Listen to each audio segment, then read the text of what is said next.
Hi armies. இப்போ நம்ம OT7 மூவியோட பார்ட் 2 தான் வந்து பார்க்க போகிறோம். லாஸ்ட் பார்ட்டுக்கு வந்து நல்லாவே வந்து நீங்கள் ரெஸ்பான்ஸ் கொடுத்துருந்தீங்க. பட் யாருமே கமெண்ட்ஸே பண்ணலை. கமெண்ட்ஸ் பண்ணுங்கடா, என்ன பிடிச்சிருக்கு என்ன பிடிக்கலன்னு சொல்லி கமெண்ட்ஸ் பண்ணுங்கள். அப்போ தான் வந்துட்டு அந்த ஸ்டோரி டெவலப் பண்ணும்போதே அதை சேர்த்து கொண்டு வர முடியும். ஓகே, நிறையா பேர் வந்து சிஎஸ் கிட்ட கேட்டிருந்தீங்களாம். 7 பேருக்குமே வந்து ஹீரோயின்ஸ் வேணும், ஈக்குவலான சீன்ஸ் வேணும், இம்பார்ட்டன்ஸ் வேணும்னு சொல்லிட்டு இந்த பார்ட்டில் அது எல்லாமே ஃபுல்லாக கொடுக்கறதுக்கு நான் வந்து ட்ரை பண்ணியிருக்கேன். சரி வாங்க நம்ம ஸ்டோரிக்குள்ளே போகலாம். லாஸ்ட் எங்கே வந்து நம்ம ஸ்டோரி விட்டோமோ அதுலேருந்து அப்படியே கண்டினியூ பண்ணிக்கலாம். லாஸ்ட் பார்ட் பார்த்தா தான் கண்டிப்பாக இந்த செகண்ட் பார்ட் வந்து புரியும். ஸோ லாஸ்ட் பார்ட் கன்ஃபார்மாக பார்த்துட்டு வந்துடுங்க. இப்போது ஸ்டார்டிங் சீனில் நீங்கள் தான் உங்களோட அப்பாவோட ஃப்யூனரலுக்கு வந்து கிளம்பிகிட்ருக்கீங்க. கிளம்பி அங்கே போகிறீங்க. போனால் உங்கள் அப்பா வந்து இந்த கிளாஸ் பாக்ஸில் வந்து படுக்க வச்சுருக்காங்க. உங்கள் அம்மா வந்து உங்களை பார்த்து செம்மையாக முறைக்கிறாங்க. அவரோட சாவுக்கே நீ தான் காரணம், நீ அப்புறம் இங்கே ஃப்யூனரலுக்கு வந்து நல்லவ மாதிரி நின்றுட்டுருக்கியா அப்படிங்கிற மாதிரி உங்கள் அம்மா வந்துட்டு உங்களை பார்த்து கேட்குறாங்க. இல்லைம்மா நான் சொல்கிறத கேளு அப்படின்னு சொல்லி நீங்கள் பேச வரீங்க. அதுக்குள்ளே உங்கள் அம்மா வந்துட்டு, அவனை கொன்னவன் முன்னாடியே நிற்கிறான், அவன் கூட தானே நீ வந்திருக்க, தயவு செஞ்சு அவனோடய அப்படியே போயிரு, உன் நல்லது கூட இந்த வீட்டில் படக்கூடாது அப்படின்னு சொல்லி அனுப்பிடுறாங்க. நீங்களும் அங்கேருந்து அமைதியாக வந்துடுறீங்க. காரில் வரும்போது ஒன்றுமே பேசலை. ஆரம் தான் உங்களை வந்துட்டு ஃப்யூனரலுக்கு கூட்டிகிட்டு வந்திருப்பான். ஆரம் தான் இப்போ உங்களை கூட்டிகிட்டு போயிட்டுருக்கான். இப்போது லைக் உங்கள் அப்பா இறந்துட்டாங்க அப்படிங்கிறது நியூஸ் வந்துட்டு ரிப்பீட்டடாக நியூஸ் சேனலெல்லாம் வந்து சொல்லிகிட்டே இருக்காங்க. நீங்கள் சோஃபாவில் உட்காந்து அமைதியாக அந்த நியூஸையே பார்த்துட்ருக்கீங்க. ஆரம் உங்களோட ஃபீலிங்ஸை புரிஞ்சுக்கிட்டு உங்கள் பக்கத்தில் வந்து உட்கார்றாரு. உட்காந்து கேட்குறாரு, வயன் நான் உங்ககிட்ட கொஞ்சம் பேசணும் அப்படின்னு சொல்லி நீங்கள் அழுதுட்ருப்பீங்கன்னு நினச்சி உங்கள்கிட்ட பேச வராரு. பட் நீங்கள் கல் மாதிரி உட்காந்துட்டு அந்த நியூஸை பார்த்துட்ருக்கீங்க. உங்களுக்கு கொஞ்சம் கூட அழுகையே வரல. Like nothing. அப்படியே எதுவுமே உங்களை பாதரே பண்ணல. ரொம்ப உங்கள் அம்மா உங்களை சொன்னது மட்டும் உங்களுக்கு கஷ்டமாக இருக்கே தவிர உங்கள் அப்பா இறந்ததில் உங்களுக்கு கொஞ்சம் கூட வருத்தமே இல்லை. அப்போ நீங்கள் உட்காந்துட்டு இருக்கும்போது ஆரம் வந்து ஷாக்காக பார்க்குறான். வயன், ஐம் சாரி, நான் உங்கள் அப்பாவை கொலை பண்ணி இருக்கிறதுக்கு இல்லை ஆரம், நீங்கள் நல்லது தான் பண்ணியிருக்கீங்க. எங்கள் அப்பாவை எனக்கு சின்ன வயசுலேருந்து பிடிக்காமலாம் இல்லை, கொஞ்சம் வருஷத்துக்கு முன்னாடி தான் எனக்கு பிடிக்காம போச்சு. அவர் பண்ணிகிட்ருக்கிற வேலை அப்படி, அவரோட அரசியல் அப்படி, அவரோட பதவி ஆசைக்காக என்ன வேணாலும் பண்ணுவார். அந்த மாதிரி ஒரு மனுஷன்தான் அவர். எனக்கு அவர் இறந்ததில் அவ்வளோ பெரிய தாங்க முடியாத கஷ்டம்னு எதுவும் இல்லை. எங்கள் அம்மா என்ன அப்படி சொன்னதாம்மா எனக்கு கொஞ்சம் கஷ்டமாக இருக்குது அப்படின்னு சொல்கிறீங்க. ஆரம் உங்களை வந்துட்டு கொஸ்டினிங்காக பார்க்குறாரு. என்ன சொல்கிற வயன் அப்படின்னு சொல்லி கேட்குறாரு. ஆமாம் ஆரம், நான் ஒரு 16-17 வயசு வரைக்கும் எங்கள் அப்பாவோட அரவணைப்பில் தான் இருந்தேன். அவர் சொல்கிறது எல்லாமே வந்து எனக்கு நல்லதாகவே பட்டுச்சு. அவர் சொல்கிறது எல்லாத்தையுமே நான் கேட்டுட்ருந்தேன். பட் எனக்கு ஒரு 18-19 வயசு இருக்கும். அப்போது எங்கள் கெஸ்ட் ஹவுஸோட குடவுனில் ஒரு பொண்ணோட அலறல் சத்தம் கேட்டுச்சு. நாங்கள் ஒகேஷ்னலாக எப்போயாவது போவேன், அப்படி போயிருக்கும்போது கேட்டுச்சு. அப்போ அந்த ரூம்லேருந்து என்னோடய அப்பா இன்னும் 2-3 பேர் வெளியில் வந்தாங்க. அந்த பொண்ணோட முகம் எனக்கு நல்லா ஞாபகம் இருக்குது இப்போ வரைக்கும். ஆனால் அவளை என்னால் காப்பாற்ற முடியல. அவள் அதுக்கப்புறம் என்ன ஆனான்னு கூட எனக்கு தெரியல. அதுலேருந்து நான் எங்கள் அப்பாவை வெறுத்துட்டேன்.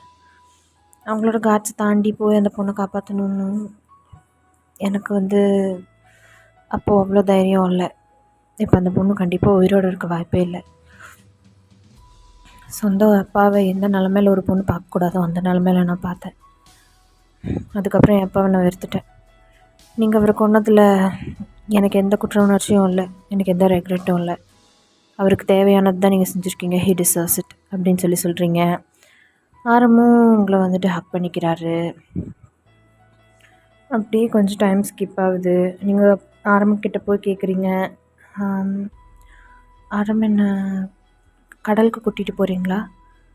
அங்கே கூப்பிட்டு போனீங்களே, எனக்கு கடத்திட்டு போய் வச்சுருந்தீங்களே, அங்கே கூட்டிகிட்டு போகிறீங்களா அப்படின்னு சொல்லி கேட்குறீங்க. கேட்டவொன்னே ஆரமும் சிரிச்சுட்டே உங்களை வந்து கூட்டிகிட்டு போகிறாரு. அதே போட்டில், அதே இடம், கிட்டத்தட்ட அதே இடம் தான். லைக் நடு கடலில் போயிட்டு நீங்கள் 2 பேரும் உங்களோட டைமை வந்து ஸ்பெண்ட் பண்ணிகிட்டு இருக்கீங்க. ஆரம் உங்களோட கையை பிடிச்சிட்ருக்காரு. பிடிச்சிட்டு இருக்கும்போது, நான் உன்னை இந்த உலகத்தில் அழகான இடத்துக்கு நாளைக்கு கூட்டிகிட்டு போகிறேன், என்னோடய ஃபேமிலி, என்னோடய உலகம் எல்லாமே அவங்க தான். உனக்கும் அவங்கள பிடிக்கும்னு நினைக்கிறேன் அப்படின்னு சொல்லி சொல்கிறாரு. சொன்னவொன்னே ஓகே அப்படிங்கிற மாதிரி மைனும் வந்துட்டு சொல்கிறா. லைக் எல்லாருமே வந்து தெரியும், ஆனால் எல்லாரையுமே வந்து ஃபேமிலியாக பார்த்தது இல்லையா வயனை. ஸோ அதனால் ஓகே காட்டலாம் அப்படின்னு சொல்லிட்டு ஆரம் வந்துட்டு சொல்கிறாரு. அதுக்கப்புறம் ஆரமோட ஷோல்டரில் வந்து சாஞ்சு நடுக்கடலில் வந்து ஆரமும் வயனும் வந்து தூங்குறாங்க. அப்படியே time Schiff's. Next day morning ஆகுது.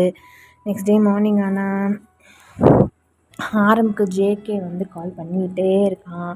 ஆரம் ஃபோன் எடுத்துகிட்டு கோஸ்டல் ஏரியாவில் போட்டை வந்துட்டு விட்டுட்டு அங்கேருந்து வீட்டுக்கு வராரு. வந்தால் கெரோ தான் உட்காந்து பயங்கரமான அழுக. ஜேகே வந்து கேட்குறாரு, ஏன்னா அன்றைக்கி என்ன நாள்னு மறந்துருச்சா? கெரோவை எங்களால் சமாளிக்கவே முடியல. காலையிலேருந்து அழுதுட்ருக்கா, என்ன பண்ணுறதுனே தெரியல. யார் சொன்னாலும் கேட்க மாட்டேறா. நம்ம கிளம்ப வேண்டிய டைம் வந்துருச்சுண்ணா அப்படின்னு சொல்லி ஜேகே சொல்கிறான். சரி போகலாம் அப்படின்னு சொல்லிட்டு எல்லாருமே வந்து கிளம்புறாங்க. கெரோ காலையிலேருந்து சரியான அழுக. யாராலையும் வந்து அவளை கன்சோலே பண்ண முடியல. சுகா முடிஞ்ச அளவுக்கு கூடவே இருக்கார். அழாதடி அழாதடி அப்படின்னு சொல்லிகிட்டே இருக்கார். சுகாவோட ஷோல்டரில் அவளோட ஃபேஸை வச்சு ஸ்னிஃபில் பண்ணிவிட்டு அழுதுகிட்டே இருக்கா. என்னால் மறக்க முடியல. வருஷம் வருஷம் இந்த நாள் வரும்போது எனக்கு எவ்வளோ கஷ்டமாக இருக்குது தெரியுமா சுகா. எனக்கு செத்துடலாம் போல இருக்கு அப்படி சொல்ல வரும்போது சுகா வந்து கெரோவோட வாயை வந்து க்ளோஸ் பண்ணிக்கிறாரு. என்ன பேசுகிற, ஒட்டிச்சுன்னா பல்லெல்லாம் விழுக்கீழ விழுந்துடும் அப்படின்னு சொல்கிறாரு. என்னால் முடியல, என்னால் ஜேவோ பண்ணணும் எப்படி பார்க்க முடியும்னு தெரியல. அவர் இந்த நாள் வரும்போது ரொம்ப உடஞ்சி போயிடுவார் அப்படின்னு சொல்கிறா. சொன்னோன்னே சுகாவும் சரி சரி ஓகே அப்படிங்கிற மாதிரி தலையில் பேட் பண்ணி கொடுத்துட்டே இருக்காரு. அவங்க அப்படியே காரில் கிளம்பி போகிறாங்க. போகிற வழியெல்லாம் கெரோ ஒரே அழுகதான், அழுதுகிட்டே இருக்கா. அந்த அதர் சைட் ஜியோக்கு தான் காட்டுறோம். ஜிமின் வந்து ஏதோ சிஸ்டமில் வந்து ஒர்க் பண்ணிகிட்ருக்காரு. உள்ளே வந்து ஜேஹோப் அவங்களோட வீட்டில் தான் தூங்கிட்டுருக்காரு. தூங்கிட்டு இருக்கும்போது அவருக்கு ஒரு வாய்ஸ் கேட்குது, என்னங்க சீக்கிரம் எந்திரிங்க, பாப்பாவை கொண்டு போய் ஸ்கூலில் விடணும்ல, இன்றைக்கி அவளுக்கு டான்ஸ் காம்படிஷன் இருக்குது அப்படின்னு சொல்லி எக்ஸைட்மெண்ட்டாக நம்மளோட டோலியா தான் பேசிகிட்டு இருக்கிற மாதிரி அவருக்கு வந்து குரல் கேட்குது. டக்குன்னு எந்திரிச்சு பார்க்குறாரு. எந்திரிச்சு அவரோட ஃபோனை பார்க்குறாரு. அந்த டேட்டை பார்த்தோன்னா அவருக்கு அப்படியே ஹார்ட் பிரேக்கிங்காக இருக்குது. அவரால் தாங்கிக்கவே முடியல. அப்படியே தலை மேலே கையை வச்சுட்டு அவரோட கண்ணெல்லாம் ரெட்டிஷாக டேர்ன் ஆகுது. அவர் கண்லேருந்து அப்படியே ஐஸ்லேருந்து பயங்கரமாக டியர்ஸ் வந்து ஃபால் ஆகுது. தோலையா அப்படின்னு சொல்லிட்டு அவரோட மவுத்குள்ளேயே வந்து லைட்டாக விஸ்பர் பண்ணிக்கிறாரு. இப்போது இதே நாள் ஒரு 4 வருஷத்துக்கு முன்னாடி கரெக்டாக என்ன நடந்ததுன்னு போய் பார்த்துட்டு வந்துடலாம். Armies flashback. இப்போது இது வந்து ஜியோப்போட பிஓவியில் இருக்கும். அவர் யோசிச்சு பார்க்குறாரு, லைக் ஜியோப் தான் ஒரு அழகான ட்ரீ ஹவுஸ், அங்கே வந்து அவரோட ஃபேமிலி டைமை வந்து ஸ்பெண்ட் பண்ணிகிட்டு இருக்காரு. இன்றைக்கோட அவங்களோட வெக்கேஷன் வந்து முடியுது. ஜியோப் வந்து இப்போது அதாவது 4 வருஷத்துக்கு முன்னாடி போலீஸ் சர்வீஸில் தான் இருந்தார். அவர் வந்து ஒரு ஹையர் அஃபிஷியல். ஜிமின் வந்துட்டு ஒரு டெக்னிக்கல் ஆஃபீஸர். அவங்க 2 பேரும் சேர்ந்து தாய்லாண்டுக்காக சர்வ் பண்ணிகிட்டு இருந்தாங்க அந்த டைமில். என்னாவது அப்படின்னா ஒரு வெக்கேஷனுக்காக ஜியோப் வந்து வந்திருப்பார். அப்போது நம்ம டோலியா தான், ஜியோப் எந்திரிங்க, என்னங்க கிளம்பணும் வாங்க அப்படின்னு சொல்லி கூப்பிட்டுட்ருக்கா. கூப்பிட்டா எனக்கு இங்கேருந்து வர்றதுக்கு மனசே வரல அப்படின்னு சொல்லிட்டு மறுபடியும் பின்னாடி திரும்பி படுக்கிறாரு. அப்போது டோலியா தான் ஜியோப்போட காதுகிட்ட போயிட்டு டாடி அப்படின்னு சொல்லி கூப்பிட்றா. கூப்பிட்ட உடனே ஜியோப் வந்து டக்குன்னு கண்ணு முழிச்சு பார்க்குறாரு. இப்போ என்ன சொல்லி கூப்பிட்டேன் அப்படின்னு சொல்லி கேட்குறாரு.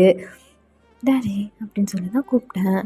உங்கள் பொண்ணு ரொம்ப நேரமாக டேடி டேடின்னு சொல்லி கூப்பிட்டுட்டே இருக்கா, அதை தான் சொல்ல வந்தேன், நான் வேறு எதுவும் சொல்ல வரலையே அப்படின்னு சொல்லி கேட்குறா அப்படின்னு சொல்கிறா. சொன்ன உடனே ஜியோப் வந்துட்டு ஒரு ஸ்முக் பண்ணிவிட்டு அப்படியே டோலியா போட்டிருந்த சாரியை பிடிச்சி இழுக்கிறாரு. இழுத்த உடனே டோலியா அப்படியே ரொட்டேட் ஆகிட்டு வந்து ஜியோப்போட மடியில் வந்து விழுகிறா. நார்மலாக எழுப்புனா சாருக்கு எந்திரிக்கிறதுக்கு மனசே வராது அப்படின்னு சொல்கிறா. சொன்ன உடனே ஜியோப் வந்துட்டு சிரிக்கிறாரு. அவங்க 2 பேரும் வந்துட்டு அவங்க எப்படி சொல்கிறதுனா கொஞ்சிட்டு இருக்காங்க. ஏன்னா ஜியோப்போட தனியாக டைம் ஸ்பெண்ட் பண்ணுறதுக்கு டைமே வந்துட்டு டோலியா கிடைக்காது. ஜியோப் எப்போவுமே வந்து பிஸியாக தான் இருப்பார். ஸோ இந்த டைமை 2 பேருமே வந்து ரொம்ப ஹாப்பியஸ்ட்டாக ஸ்பெண்ட் பண்ணிகிட்டு இருக்காங்க. அப்போது அவங்க 2 பேரும் அவங்களோட மார்னிங் கிஸ்ஸை வந்துட்டு ஷேர் பண்ணிகிட்ருக்காங்க. ஜியோப் தான் டோலியாவோட லிப்ஸை விடாமல் கேப்சர் பண்ணி அப்பர் லிப்ஸ் லோவர் லிப்ஸுன்னு சொல்லி பயங்கரமாக டேஸ்ட் பண்ணிகிட்டு இருக்காரு. அப்போது ஒரு குட்டியான ஒரு வாய்ஸு, அம்மா அப்படின்னு சொல்லிட்டு இந்த 2 பேரும் ஷாக் ஆகி திரும்பி பார்க்குறாங்க. இங்கே 2 பேரும் என்ன பண்ணிகிட்டு இருக்கீங்க அப்படின்னு சொல்லி வந்து கேட்குறா. கேட்டவொடனே 2 பேருக்குமே செம்ம ப்ளஷ் ஆயிடுது. டோலியா வந்து டக்குன்னு அவளோட சாரீ எடுத்து மேலே போட்டுட்டு தனியாக எழுந்திரிச்சு உட்காந்துக்கிறா. நீங்கள் 2 பேரும் என்ன பண்ணிகிட்டு இருக்கீங்கன்னு கேட்டேன் அப்படின்னு சொல்லி அவங்க பொண்ணு வந்துட்டு கேட்டுட்ருக்கா.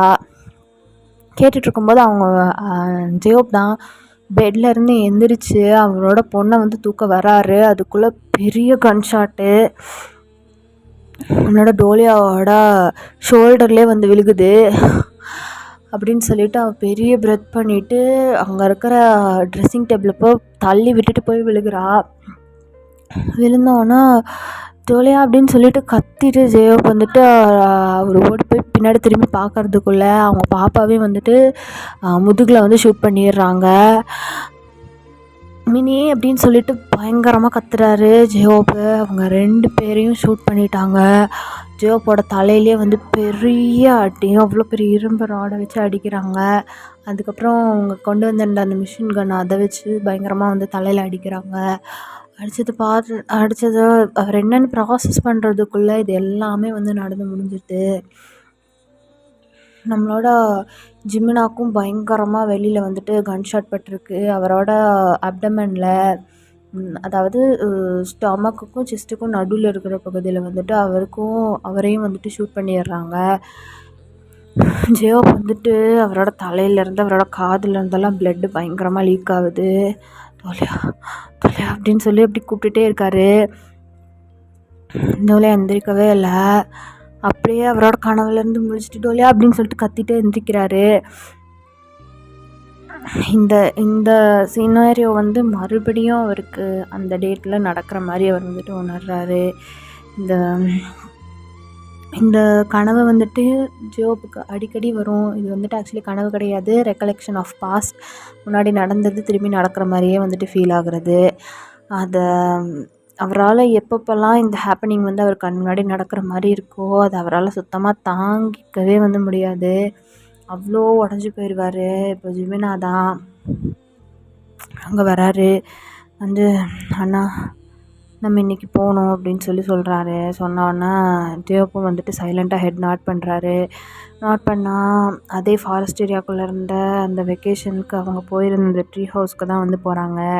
அங்கே தான் நம்மளோட ஆரம், ஷுகா, கெரோ, ஜங்குக், டயாங் எல்லாருமே வந்து வெயிட் பண்ணிகிட்ருக்காங்க. இவங்களும் கிளம்பி போகிறாங்க. நம்ம ஜிமினும் ஜியோப்பும். ஜிமின் வந்து ஆக்சுவலி ஜியோப்போட கூட பிறந்த தம்பி. அவரோட டயாங்கும் ஜேகேவும் வந்துட்டு ஆரம் கூட பிறந்த தம்பிங்க. இப்போ வந்துட்டு என்ன ஆகுது அப்படின்னா அங்கே கிரேவ் வந்து இருக்குது. டோலியா அப்புறம் அவங்களோட குழந்தையோட கிரேவ் இருக்குது. அங்கே தான் வந்துட்டு போகிறாங்க. போனால் கெரோ வந்து இன்னும் ரொம்ப அழுகிறா. ரொம்ப ரொம்ப அவளால் கண்ட்ரோலே பண்ண முடியல. தேம்பி அழுகிறா. பிகாஸ் இவங்க சின்ன வயசுலேருந்து இவங்க அண்ணங்களோட இருந்ததை விட டோலியாவோடையும் அவங்க பாப்பாவோடையும் இருந்தது தான் வந்துட்டு கெரோ வந்து இருந்தது தான் வந்து ஜாஸ்தி. அவங்க 2 பேரோட இழப்பை வந்து எவ்வளோ கெரோ கஷ்டப்பட்டான்னு கெரோக்கு மட்டும்தான் தெரியும். ஸோ அதனால் அவள் ரொம்ப அழுகிறா. ஷுகா அவளை ரொம்ப ரொம்ப கஷ்டப்பட்டு கன்சோல் பண்ணுறாரு. ஜியோப்பு அந்த கிரேவ்லேயே வந்துட்டு முட்டி போட்டு அந்த கிரேவில் வந்துட்டு கிஸ் பண்ணுறாரு. டோலியாவோட கிரேவ்லேயும் அவளோட பொண்ணோட கிரேவ்லேயும் வந்துட்டு கிஸ் பண்ணுறாரு. ஐ மிஸ் யூ டோலியா, ஐ லவ் யூ அப்படின்னு சொல்லிட்டு பூவெல்லாம் எடுத்து அங்கே வைக்கிறாரு. வச்சுட்டு அவரோட எப்படி சொல்கிறதுனா அவருக்கு வாய்ஸே வரமாட்டேது. பயங்கரமாக தொண்டையெல்லாம் அடைக்கிது. அவ்வளோ ஒரு க்ரீஃபோடு தான் இவ்வளோ வருஷமாக அந்த மனுஷன் வாழ்ந்துட்டுருக்காரு. அவங்களோட இறப்புக்கு அப்புறம்தான் ஜியோப் வந்து போலீஸ் வேலையை விட்டுட்டு ஃபுல்லாக மாஃபியாக்குள்ளே இறங்கியிருப்பார். மற்றவங்க எல்லாரையும் விட ரொம்ப ரொம்ப ரூத்லெஸ், ரொம்ப ரொம்ப டேஞ்சரஸ்னால் அது ஜியோப் தான். ஏன்னா அவரோட மனநிலைமை அப்படி இருக்குது. அவ்வளோ கோவத்தையும் அவர் வந்துட்டு அவரோட வேலையில் தான் இப்போ வந்து காட்டிகிட்ருக்காரு. கடந்த 4 வருஷமாக இவங்க இவ்வளோ விக்டோரியஸாக இருக்கிறதுக்கு காரணம் ஜெயோப் அவங்களுக்கு கொடுத்த சப்போர்ட் தான். எதிர்க்க யார் வந்தாலும் பார்க்க மாட்டார். இவருக்கு இருக்கிற அவரோட இழப்பை வந்துட்டு அவரோட கோபத்து மூலிமா வெளிப்படுத்துறதுனால யாரையுமே வந்து உயிரோடு இவ்வளோ நாள் அவர் விட்டே வைக்கல. அப்போது இந்த வருஷம் வந்துட்டு அந்த இடத்துக்கு அந்த ட்ரீ ஹவுஸ்க்கு வந்து அஞ்சலி செலுத்துவாங்க இவங்களோட ஃபேமிலியில் இருக்கிறவங்க எல்லாருமே வந்துட்டு. ஏன் அப்படின்னா அந்த நினைவு அஞ்சலி சொல்லுவாங்கள்ல, அந்த நினைவு நாள் அன்றைக்கி எல்லாருமே வந்து ஃப்ளவர்ஸ் எல்லாம் போட்டு கேண்டில்ஸ் எல்லாம் ஏற்றி வச்சு லைக் அதை வந்து கன்சிடரேட் பண்ணுவாங்க. அதுக்கு தான் இப்போ அவங்க எல்லாருமே வந்துட்டு வந்திருப்பாங்க. ஸோ அங்கேருந்து இப்போது எல்லாருமே வந்துட்டு பேசிட்டு ஹக் பண்ணிவிட்டு ஒவ்வொருத்தரை ஆறுதல் படுத்திட்டு அதுக்கப்புறம் ஜியோப் கூடவே எல்லாருமே முடிஞ்ச அளவுக்கு அவனை வந்து இது பண்ணுறாங்க, கன்சோல் பண்ணுறாங்க. அதுக்கப்புறம் எல்லாருமே வந்து கிளம்பிடுறாங்க. கிளம்பும்போது வயனுக்கு வந்துட்டு ஆரம்பிக்கிட்ட பேசணும், யார் இவங்க, எப்படி இறந்தாங்க அப்படின்னு சொல்லி கேட்கணுன்னு இருக்குது. ஸோ ஆரம்பிக்கிட்ட வந்து கேட்கலான்னு சொல்லிட்டு வரா. ஆரம் வந்து அவரோட கண்ணிலே சொல்கிறாரு, நான் சொல்கிறேன் அப்படின்னு சொல்கிறாரு. வயனும் வந்துட்டு புரிஞ்சுட்டு அமைதியாக இருந்துக்கிறா. நெக்ஸ்ட்டு இப்போ வந்துட்டு எல்லாருமே வந்து வீட்டுக்கு வந்துட்டாங்க. வந்ததுக்கப்புறமா வயன் வந்துட்டு அவளோட ட்ரெஸ் எல்லாம் சேஞ்ச் பண்ணிவிட்டு அங்கே வந்து இருக்கா. ஆரமோட ரூமுக்கு ஆரம்ப பார்க்கலான்னு சொல்லிட்டு வரும்போது ஆரம் அங்கே இல்லை. அவர் வந்து டெரஸ்லேருந்து ஏதோ ஃபோன் காலில் பேசிகிட்டு இருக்காரு. இப்போ அவரோட லேப்டாப் வந்து ஓப்பனில் இருக்குது. அப்போது ஏதோ அர்ஜென்ட்டுன்னு போட்டு ஒரு ஃபோல்டர் இருக்கிறத பார்க்குறா வயன். அதை பார்த்துட்டு அதை ஓப்பன் பண்ணி பார்த்தா உள்ள ஃபுல்லாக அத்தனை பொண்ணுங்களோட பயோடேட்டாஸ். எல்லாருமே வந்துட்டு மோஸ்ட் ஆஃப் ஆர்ஃபனேஜில் இருக்கிறவங்க, இல்லைன்னா வந்துட்டு சிங்கிள் பேரண்ட்டு, செக்யூரிட்டி கம்மியாக இருக்கிற பொண்ணுங்க, அவங்களோட ஃபோட்டோஸு, பயோடேட்டா ஃபுல் அப்படியே அவங்களோட எல்லா ஜாதகமே அந்த ஃபோல்டருக்குள்ளே இருக்குது. அதை பார்த்தவொடனே வயனுக்கு வந்துட்டு செம்ம ஷாக்கு. ஏன்னா கடத்தல் தான் இப்போது ஆரம்பம் அவங்களோட தம்பிங்களும் வந்து பண்ணிகிட்ருக்காங்க இல்லையா. அப்போது இவங்க வந்துட்டு வெப்பன்ஸும் ட்ரக்ஸும் மட்டும் கடத்தல, பொண்ணுங்களையும் கடத்துகிறாங்களா அப்படின்னு சொல்லிட்டு வயனுக்கு வந்து ரொம்பவே டவுட் ஆயிடுது. அவங்க வந்து பார்த்து மேலே செம்ம காண்டாகுது. எப்படி மற்றதெல்லாம் கூட ஒத்துக்கலாம், ஆனால் இதை எப்படி ஒத்துக்க முடியும், காசுக்காக என்ன வேணால் பண்ணிடுவானா அப்படின்னு சொல்லி மேலே வந்து பயங்கரமாக கோவம் வருது. லவ் பண்ண ஆரம்பித்ததே வந்து ஆரமோட கண்ணியமான அந்த நேச்சருக்காக தான் வந்து வயன் வந்து லவ் பண்ண ஆரம்பிச்சிருப்பா. பட் இப்படி ஒரு வேலையை பார்க்குறான்னு சொல்லி தெரிஞ்சோடனே ரொம்ப ரொம்ப ரொம்ப கோவம் வருது வயனுக்கு. அந்த அதர் சைடு இந்த பக்கம் சுகாவையும் கெரோவையும் தான் காட்டுறோம். கெரோ வந்து ரொம்ப அழுது அவளோட கண்ணெல்லாம் வந்து ரெட்டிஷாக இருக்குது, மூஞ்சியெல்லாம் ரொம்ப பஃபியாக இருக்குது. அவள் வந்து சுகா கிட்டே கேட்குறா, நான் அப்போ சின்ன குழந்தையா இருந்தேன், எனக்கு சரியாக ஞாபகம் இல்லை சுகா, நீ சொல்லு என்ன நடந்தது, எதனால அண்ணியும் பாப்பாவும் இறந்தாங்க, அதுக்கப்புறம் ஜெயோபண்ணாவும் ஜிமினன்னாவும் எப்படி மாஃபியாவும் மாறினாங்க, எனக்கு நம்ம குடும்பத்தில் என்ன நடந்ததுன்னு தெரியணும் அப்படின்னு சொல்லி சுகா கிட்டே வந்து நம்மளோட கெரோ வந்து கேட்குறா. சுகா வந்துட்டு சொல்ல ஆரம்பிக்கிறாரு, அந்த ஸ்டார்டிங்லேருந்து சொல்ல ஆரம்பிக்கிறாரு. இந்த சைடு நம்மளோட ஆரம்தான் ஃபோன் பேசிட்டு அவரோட ரூம்குள்ளே வராரு. ரூம்குள்ளே வந்தவொடனே வயனை அந்த லேப்டாப்பை தூக்கி ஓரமாக வச்சுட்டு ஒரு மாதிரி கையை கட்டிட்டு செம்ம கோவத்தில் ஒரு மாதிரி உடஞ்சி போன ப்ரோக்கனான ஒரு வாய்ஸில் ஆரம்பிக்கிட்ட கேட்குறா. ஆரம் சொல்லு வயனா அப்படின்னு சொல்லி கேட்குறாரு. பிஸ்னஸ் காலா அப்படின்னு சொல்லி கேட்குறா. பிஸ்னஸ் கால் தான், பேசிட்டு வந்தேன், ஏன் உன்னோட ஃபேஸ் ஒரு மாதிரி இருக்குது அப்படின்னு சொல்லி கேட்குறாரு. இந்த மாதிரி பிஸ்னஸ் பண்ணி எத்தனை கோடி ரூபாய் ஆரம் சேர்த்து வச்சுருக்க அப்படின்னு சொல்லி கேட்குறா. மேபி 700 to 800 crores அப்படிங்கிறாரு. அப்போது எனக்கும் உன் தங்கச்சிக்கும் என்ன விலை அப்படின்னு சொல்லி கேட்குறா. கேட்டவொன்னே ஆரம்புக்கு வந்து செம்ம ஷாக்கு. அப்படியே திரும்பி வயனை பார்க்குறாரு. இல்லை, இந்த பொண்ணுங்களுக்கெல்லாம் இன்னொரு ரேட் ஃபிக்ஸ் பண்ணியிருப்பேன்ல கடத்துறதுக்கு, அப்போது எங்களுக்கு இதை விட ஜாஸ்தியாக ரேட் கேட்டால் எங்களே கொடுத்துருவியா அப்படின்னு சொல்லி கேட்குறா. கேட்டவொன்னே ஆரம்புக்கு செம்ம காண்டாயிருது. வயனோட ஃபேஸ்லேயே ஒரு பெரிய ஸ்லாப் வைக்கிறாரு. வச்சுட்டு கழுத்தை பிடிச்சி செவத்தோடு பின் பண்ணி தூக்கி மேலே தூக்குறாரு. தூக்குனாங்கன்னா வயன் வந்துட்டு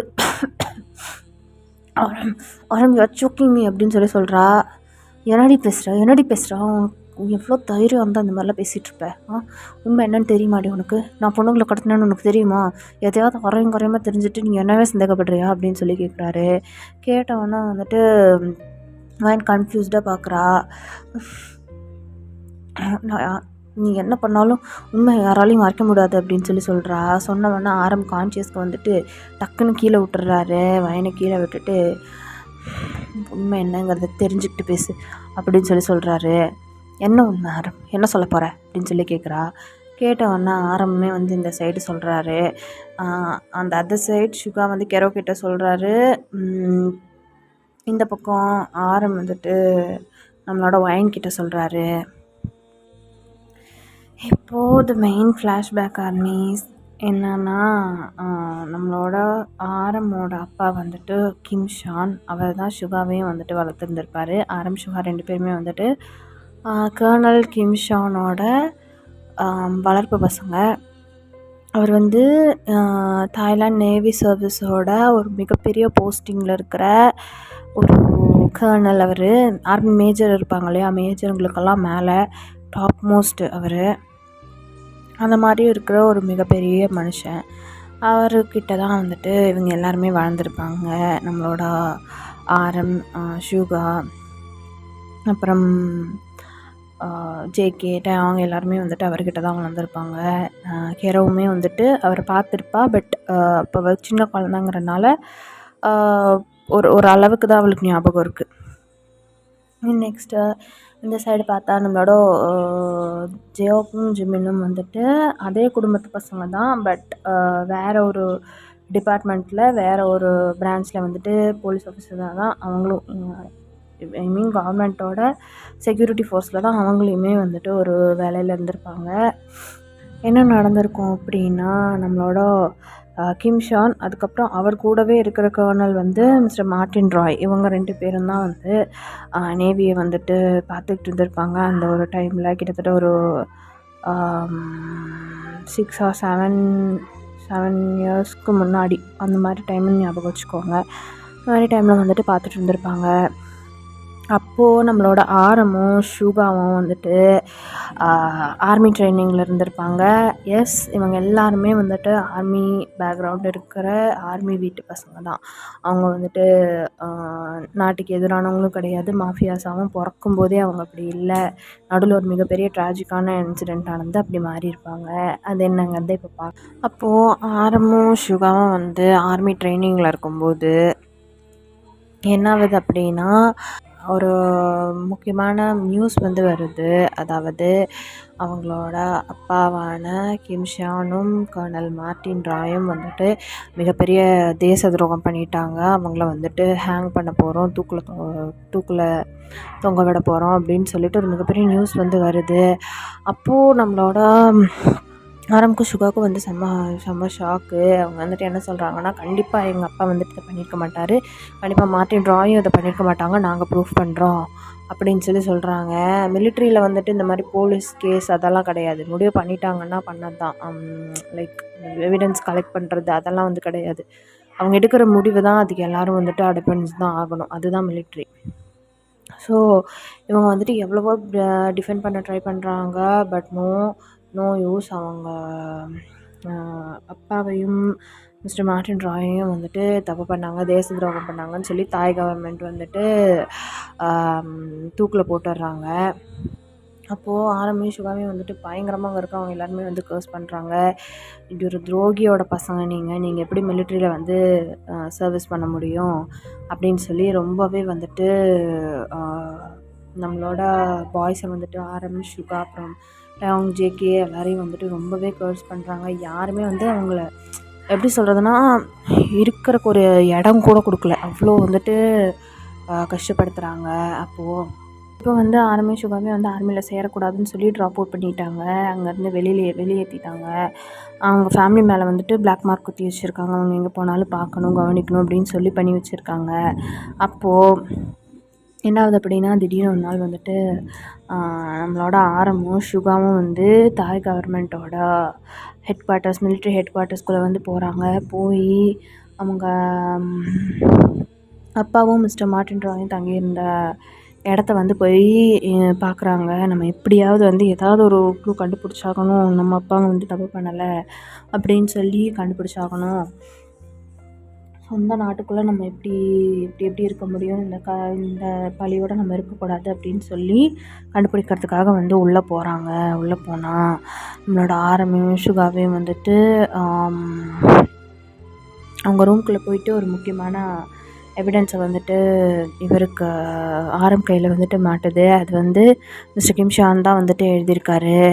அவருக்கும் ஆரமுக்கு மட்டுமே தெரிஞ்ச ஒரு சீக்ரெட்டான பிளேஸ் இருக்குது. அங்கே நார்மலாக அவங்க பேசும்போது எதுனா ஒன்று அவரோடது எதுனா ஒரு வேல்யூபிளான திங்குனா அங்கே விற்கிறதா தான் வந்து சொல்லியிருப்பார். அவரோட பெட்டுக்கு கீழே ஒரு ட்ரா மாதிரி இருக்குது. அந்த இடத்துல தான் எப்போவுமே அவர் வந்து வைப்பார். அதை வந்து ஆரம்புக்கு தெரியும். ஸோ அந்த இடத்துக்கு போய் ஓப்பன் பண்ணி பார்க்குறாரு. பார்த்தா மார்ட்டின் ராயோட வாரிசுக்கிட்ட தான் மொத்த டீட்டெயிலும் இருக்குது அப்படிங்கிற மாதிரி கோட் லாங்குவேஜில், மார்ஷல் லாங்குவேஜ்னு சொல்லுவாங்க, மிலிட்ரி லாங்குவேஜ், அதுலேயும் ஒரு ஸ்பெஷலைஸ்டு லாங்குவேஜ் வந்து ஆரம்புக்கு, சுகாவுக்கு, அவங்க அப்பாவுக்கு, அவங்க 3 பேர், அப்புறம் மார்ட்டின் ராய்க்கு, இவங்களுக்கு மட்டும்தான் அந்த லாங்குவேஜ் தெரியும். அந்த லாங்குவேஜில், அந்த கோட் லாங்குவேஜில் வந்து எழுதி வச்சுருக்காரு. மொத்தமாக வந்துட்டு மார்ட்டின் ராயோட லீகல் ஹேர் யாரோ அவங்கக்கிட்ட இருக்குது அப்படின்னு சொல்லி அதில் வந்துட்டு போட்டிருக்கு. அதை வந்துட்டு ஆரம் வந்து பார்த்துடுறாரு. பார்த்து படித்து புரிஞ்சுக்கிறாங்க ஆரமும் சுகாவும். கரெக்டாக அவங்க படிச்சுட்டு இருக்கும்போது வெளில வந்து எமர்ஜென்சி அலாம் அடிக்குது. ஃபுல்லாக சுற்றி வந்துட்டு எதிரிங்கெல்லாம் வந்துட்டாங்கன்னு சொல்லி சரவுண்ட் பண்ணிடுறாங்க. ஆரமையும் சுகாவையும் வந்துட்டு அதே ரூமில் வச்சு பிடிச்சிடுறாங்க. பிடிச்சதுக்கப்புறம் ஆரம் அந்த பேப்பரை வந்து வாய்க்குள்ளே போட்டு முழுங்கிடுறாரு. முழுங்கிட்டு அவங்க ஆரமையும் சுகாவையும் போட்டு அடின்னு அந்த அடி அடிக்கிறாங்க. லைக் எதனால அவங்க அவங்க அப்பாவையும் வந்துட்டு மார்ட்டின் ராயையும் கொன்னாங்க அப்படிங்கிறதும் ஆரம்புக்கு அந்த எவிடன்ஸில் தான் வந்து கிடைக்கும். அதே மாதிரி லைக் இப்போ எதுக்காக இவங்களை பிடிச்சி வச்சுருக்காங்க அப்படிங்கிற மாதிரி அவங்க மனசுக்குள்ளே வந்து 1000 கேள்விகள். பட் ஆரமையும் சுகாவையும் வந்துட்டு பயங்கரமாக பிடிச்சி வச்சு டார்ச்சர் பண்ணுறாங்க.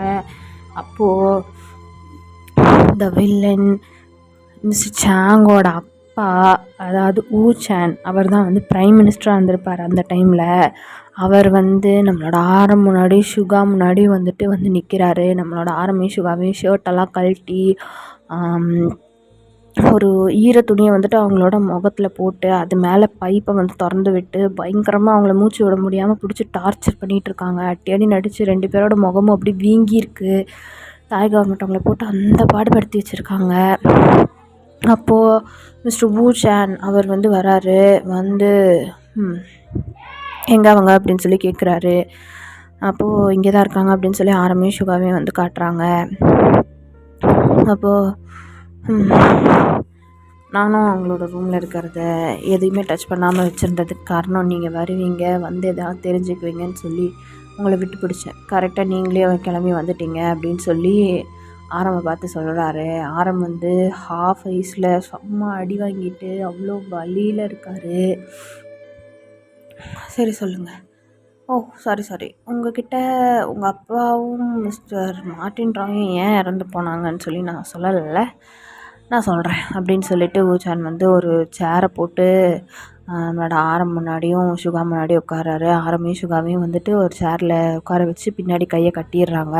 கட்டிட்டு ஆரமோட மூஞ்சிலேருந்து சுகாவோட மூஞ்சிலேருந்து பயங்கரமாக ரத்தம் வந்துட்டு வலியுது.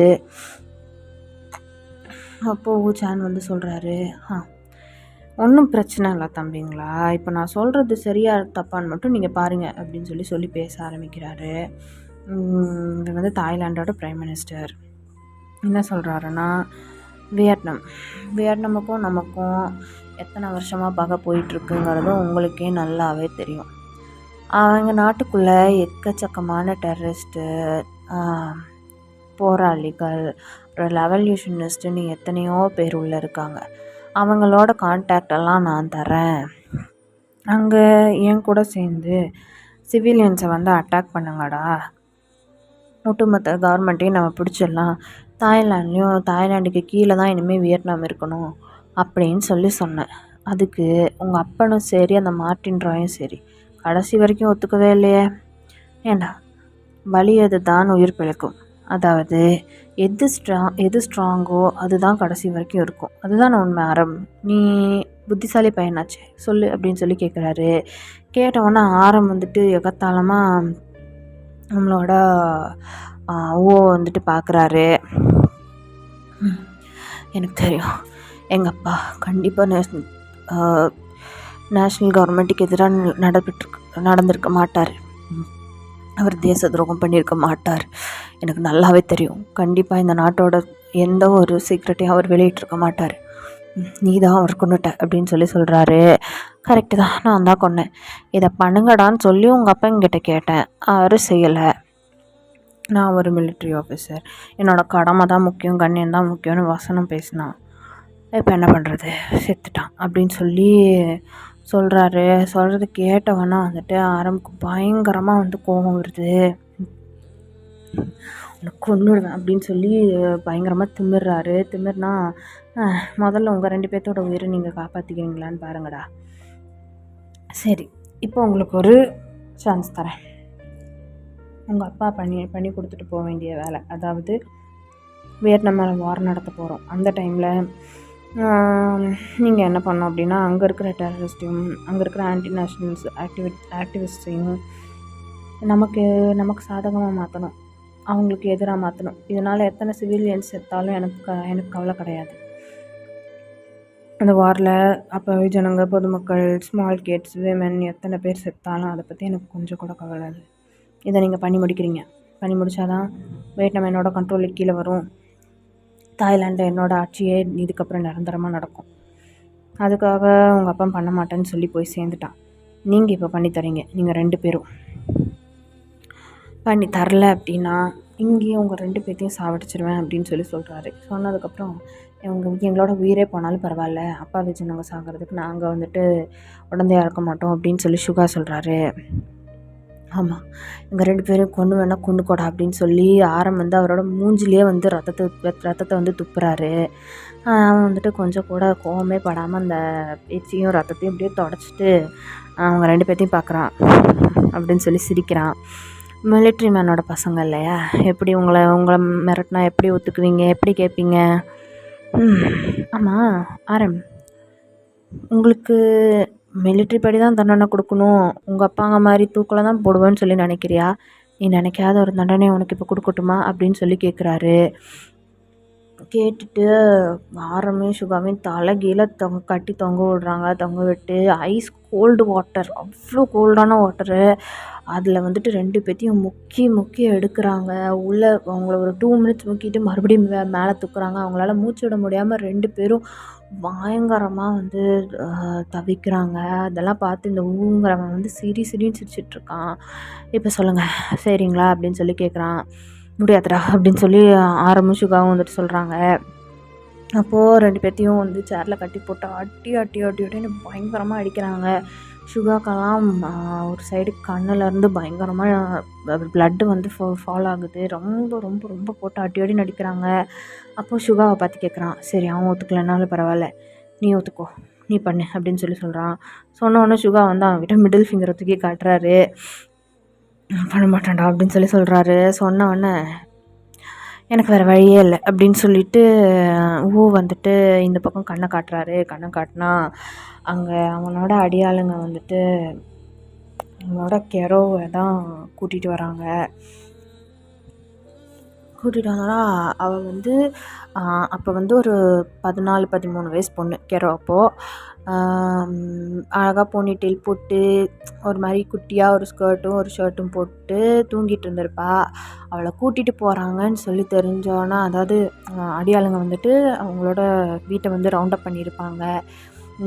ஜங்குக்கும் டேங்கும் வந்துட்டு அப்போ ஒரு 12th standard college first year அந்த மாதிரி படிக்கிற பசங்க. யாரோ தூக்கிட்டு போகிறாங்கன்னா அவங்க சும்மா விடுவாங்களா? இவங்கக்கிட்ட ஃபைட் பண்ண ட்ரை பண்ணி அவங்க அடியாளுங்க நிறைய பேர் வந்திருப்பாங்க. ஒரு 5-6 பேருக்கு மேலே வந்திருப்பாங்க. அப்போ இவங்களும் குட்டி பசங்கங்கிறனால இவங்களாலையும் எதுவும் பண்ண முடியல. நம்மளோட டேங்குக்கும் வந்துட்டு பயங்கரமாக குத்து விழுந்திருக்கும். ஜேகேவுமே வந்துட்டு பயங்கரமாக வந்துட்டு அடி வாங்கியிருப்பார். 2 பேர்த்துக்குமே வந்துட்டு உடம்பு ஃபுல்லாக காயம். ஆனாலும் கெரவை தூக்கிட்டு போகக்கூடாதுன்னு சொல்லி 2 பேரும் எவ்வளவோ ஸ்ட்ரகிள் பண்ணுவாங்க. பட் கெரவை தூக்கிட்டு போயிடுவாங்க. தூக்கிட்டு வந்து அங்கே முன்னாடி சுகா முன்னாடியும் வந்துட்டு ஒரு சேரில் உட்கார வைக்கிறாங்க. ஐ மீன் நடுவில் வந்துட்டு கம்பி பெருசாக இருக்குது. அதுக்கு இந்த சைடில் வந்து கெரவ உட்கார வைக்கிறாங்க. உட்கார வச்சுட்டு இப்போ நீங்கள் 2 பேரும் சரின்னு சொல்லலை, வியட்நாம் மேலே நாங்கள் பண்ண போகிற தாக்குதலுக்கு நீங்கள் ஒத்துழைக்கலை அப்படின்னா, கெரோ இது உன்னோட தங்கச்சி தானே அப்படின்னு சொல்லிட்டு ஆரம்பை பார்த்து கேட்குறாரு. கேட்ட உடனே ஆரம் வந்துட்டு அப்படியே கன்ஃபியூஸ்டாக செம்ம ஷாக்டாக வந்துட்டு வந்து பார்க்குறாரு. வந்துட்டு அவ்வளோ பெரிய மனுஷன், ஒரு 60-65 வயசாவது இருக்கும் அவனுக்கு. அவனை பார்த்து கேவலமாக ஒரு லுக் விடுறாரு. என்னடா பண்ண போகிற, கொன்னுடுவேன் உன்னை அப்படிங்கிற மாதிரி கெரம் வந்து ஆரம் வந்து சொல்கிறாரு. சொன்ன உடனே அவங்களோட அடியாள் கிட்ட சொல்லி அப்படின்னு சொல்லி கண்ணை காட்டினோன்னா அவங்களோட அடியாள் வந்துட்டு கெரம் மேலே அப்படியே லைட்டாக கையை வைக்கிறதுக்கு வர்றான். அதுக்குள்ளே ஆரம்பிச்சுக்கா வந்து நாங்கள் பண்ணுறோம் ஓகே நாங்கள் பண்ணுறோம் அப்படின்னு சொல்கிறாங்க. சொன்ன உடனே சரின்னு சொல்லிட்டு அந்த வந்துட்டு ஒரு ஸ்மிக் பண்ணுறான். ஸ்மிக் பண்ணிவிட்டு அவங்க 2 பேர்த்தையும் அவுத்து விடுங்க அப்படின்னு சொல்கிறான். சொன்ன உடனே நம்மளோட சுகாவும் வந்துட்டு ஓடி வந்து கெரவும் வந்து ஹக் பண்ணிக்கிறாங்க. கெரோ அடி ஏதாவது பட்டுச்சாடா அப்படின்னு சொல்லிட்டு ஆரம் வந்து அவனை தூக்கிக்கிட்டு இல்லைண்ணா நான் தூங்கிட்டு இருந்தேன், நம்மளோட டேங்கையும் ஜங்குக்கையும் அடிச்சுட்டாங்க, அவங்களுக்கு தான் ஹாஸ்பிட்டலில் இருக்காங்கன்னு நினைக்கிறேன், அவங்களுக்கு அடிபட்டுருக்கு அப்படின்னு சொல்லிட்டு அழுதுகிட்டே வந்து கெரோ வந்து ஆரம்பிக்கிட்ட சொல்கிறா. ஆரம்பம் வந்துட்டு சுகாவால் சுத்தமாக நடக்கவே முடியல, இருந்தாலும் கெரோவை கூட்டிகிட்டு கஷ்டப்பட்டு அங்கேருந்து வந்துட்டு போகிறாங்க. போய் பார்த்தா நம்மளோட டயாங்கும் ஜெக்கியும் வந்துட்டு பயங்கரமாக அடிபட்டு ஹாஸ்பிட்டலில் கிடக்குறாங்க. ஒரு டெரரிஸ்ட், அதாவது ஒரு தேச துரோகியோட பசங்க அப்படின்னு சொல்லிட்டு அவங்கள வந்துட்டு ஸ்கூல்லேருந்து காலேஜ்லேருந்து ட்ராப் அவுட் பண்ணியிருப்பாங்க. இப்போ ஹாஸ்பிட்டலில் கூட சேர்க்குறதுக்கு வந்து ரொம்ப ரொம்ப கஷ்டப்பட்டு தான் நம்மளோட ஆரம் வந்து போய் சேர்த்துருப்பாரு. கவர்மெண்ட் ஹாஸ்பிட்டலில் வந்து ஒரு இடம் கூட கொடுத்துருக்க மாட்டாங்க. லைக் இந்த தேசத்துக்கே துரோகம் பண்ணவங்க உங்களுக்கு வந்து எப்படி பண்ணுறது அப்படின்னு சொல்லி ரொம்பவே வந்து இது பண்ணியிருப்பாங்க. ஆனால் ஆரம் வந்து ரொம்பவே ஸ்ட்ரகிள் பண்ணி கொண்டு போய் சேர்த்துருந்துருப்பார். இப்போது அவங்களால அவங்க இருக்கிற ஹாஸ்பிட்டல்லையும் சரி, அவங்க வீட்லேயும் சரி, ஃபுல்லாக அந்த ஊவோட கார்ட்ஸ் தான் ஆரம் கூடயும் சுகா கூடவே இருக்காங்க. கரெக்டாக அந்த நாளும் வருது, அவங்க சொன்ன அந்த அட்டாக் ஆக போகிற நாளும் வந்துட்டு வருது. வந்திருக்கும்போது என்ன ஆகும் அப்படின்னா, ரொம்ப ரொம்ப பதட்டமான சுச்சுவேஷன் அங்கே வந்து நடந்துகிட்ருக்கு. நம்மளோட ஆரம் வந்து என்ன நடந்தாலும் சரி கெரவை மட்டும் பார்த்துக்கோங்க அப்படின்னு சொல்லி ஜம்முக்கிட்டேயும் டேங்குக்கிட்டேயும் வந்து சொல்லிவிட்டு அங்கேருந்து சுகாவும் வந்து கிளம்புறாங்க. கிளம்பி போனால் நம்மளோட கெரவை வந்து சுகாவை அவ்வளோ ஒரு ஏக்கமாக பார்க்குறா. ஆரம்பியும் அவ்வளோ ஒரு பயத்தோடு பார்க்குறா. திரும்பி அவங்க வருவாங்களா அப்படிங்கிற மாதிரி ரொம்ப ரொம்ப அழுதுகிட்டே இருக்கா அவள். அந்த அதர் சைடு வியட்நாமில் வந்து எலெக்ஷன் முடிஞ்சு ஒரு டேட் தான், அந்த டேட்டில் தான் கலவரம் பண்ணுறதா சொல்லி அந்த டெரரிஸ்ட்டும் ஆன்டி நேஷனல் ஆக்டிவிஸ்ட்டும் வந்துட்டு முடிவு பண்ணியிருந்துருக்காங்க. அந்த டைமில் தான் வந்துட்டு நம்மளோட ஆரமும் சுகாவும் வந்துட்டு அங்கே இருக்கிற வியட்நாமோட பிரசிடெண்ட்டையோ இல்லை ப்ரைம் மினிஸ்டரையோ வந்து கொன்னாங்கன்னா அங்கே வந்து மிகப்பெரிய கலவரம் வெடிக்கும். ஒரு 8 லட்சம் 9 லட்சம் பேர் அங்கே இருப்பாங்க. அத்தனை பேரும் வந்துட்டு செத்துருவாங்க. செத்ததுக்கப்புறம் அந்த நாடு ரொம்பவே வீக் ஆகிடும். லைக் ஊவோட பிளான் வந்து நடந்துடும். இதுதான் வந்துட்டு அங்கே நடக்க வேண்டிய பிளான். ஆக்சுவலி இதை வந்து ஆரம்பியும் சுகாவையும் வச்சு பண்ண சொல்லி வந்து சொல்லியிருப்பார். சரின்னு சொல்லிட்டு ஆரம்பம் சுகாவும் வந்து அங்கே கிளம்பி போகிறாங்க. கிளம்பி போய் அங்கே போய் பார்த்தா லைக் அவ்வளோ பீப்புள் இருக்காங்க அங்கே.